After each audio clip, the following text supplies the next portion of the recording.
在地人在地前，带咱来去食水蜜桃。平地水蜜桃的季节来啊，这个太平地区因所种的红菱水蜜桃，因为呢 Q 够高接，加上有真高的芳气，这样子消费者介意。太平农会特别举办评鉴活动，要选出今年的平地水蜜桃王。 平地水蜜桃红菱3、4月份进入产季，嘛是产季上早的品种。太平农会举办水蜜桃的评鉴，和农友互相交流。透过评鉴让农民交流，让整个栽培技术更提升。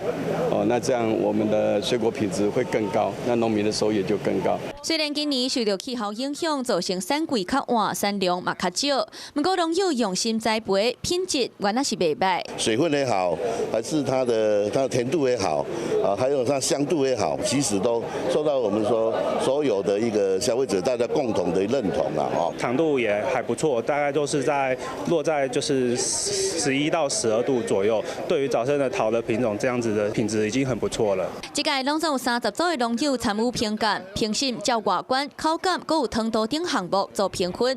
最后是张柏玲摕到今年平地水蜜桃王。